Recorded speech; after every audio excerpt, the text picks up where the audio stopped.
ప్రభునందు ప్రియులకు యేసుక్రీస్తు నామములు శుభములు తెలియజేయుచున్నాం. ఈ దినము హెబ్రోన్ క్యాలెండర్ వాగ్దానము.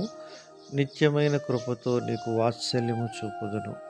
యెషయా గ్రంథం 54వ అధ్యాయం 8వ వచనములో దేవుడు ఈ మాటలు తెలియజేస్తున్నాడు. తన ప్రజలైనటువంటి వారిని దేవుడు ఉద్దేశిస్తూ ఈ మాటలు తెలియజేస్తున్నాడు.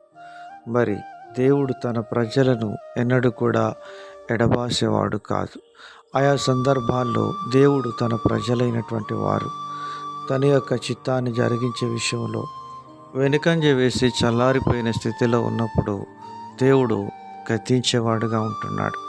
బైబిల్ సెలవిస్తుంది, ఆయన కోపం నిమిషం మాత్రం ఉండును, ఆయన దయ ఆయుష్కాలమంతయు ఉండును అని దేవుని వాక్యం సెలవిస్తుంది. నిమిషం మాత్రం నేను నిన్ను విడిచినాను, కానీ నిత్యమైన కృపతో నేను నిన్ను ఆదరించదను అని ప్రభు తన ప్రజల పక్షంగా మాట్లాడుతూ ఉన్నాడు. ప్రియమైనటువంటి దేవుని ప్రజలారా, దేవుడు వాక్యం ఇలాగనే సెలవిస్తుంది, ఇశ్రాయేలును కాపాడు దేవుడు కొనుకడు నిద్రపోడు అని. నిజంగా దేవుడు తన ప్రజల పట్ల ఎంతో మక్కువ వాత్సల్యం కలిగినటువంటి వాడుగా ఉంటున్నాడు. ఇలాగున దేవుడు తన ప్రజలను ప్రేమిస్తూ ఉంటున్నాడు.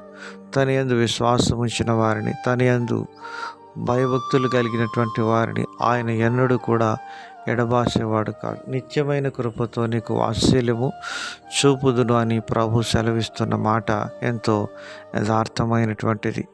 ఐగుప్తులో నుండి విడిపించినటువంటి తన ప్రజలను కానానుకు వాగ్దాన భూమికి నడిపించే విషయంలో అనేక పర్యాయాలు వారు దేవునిపై తిరుగుబాటు చేస్తూ వచ్చినప్పటికీ దేవుడు వారిని విడిచిపెట్టక వారి జీవితాల్లో దేవుడు అనేకమైన అద్భుతాలు, ఆశ్చర్య కార్యాలు జరిగిస్తూ వారు అవిధేయులైనప్పటికీ, వారు దేవుని వాక్యానికి లోబడకపోయినప్పటికీ తన దాసుడైనటువంటి మోషే ద్వారా దేవుడు వారిని హెచ్చరిస్తూ ఆయా సందర్భాల్లో గద్దిస్తూ సరిచేస్తూ చక్కబరుస్తూ అరణ్య యాత్రను నడిపిస్తూ వచ్చినట్లుగా చూడగలుగుతున్నాం. ప్రియమైనటువంటి దేవుని ప్రజలారా, ఈరోజు మనం కూడా ఆధ్యాత్మిక జీవితంలో అనేక పర్యాయాలు దేవుని వాక్యానుసారంగా దేవునికి చిత్తాన్ని నెరవేర్చే విషయంలో తప్పిపోయినప్పటికీ దేవుడు మన పట్ల తన దీర్ఘశాంతాన్ని వెల్లడిపరుస్తూ మనకు తన కృపను దూరపరిచేక ఆయన కృపను బట్టి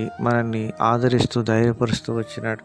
కనుక ఆయన కృపను మనము నిరర్థకం చేసేవారంగా ఉండక మనము ఆయన చిత్తాన్ని సంపూర్ణంగా మన జీవితంలో జరిగించి తన నామానికి మహిమకరంగా జీవించుటకు ప్రభు సహాయం చేయనుగాక.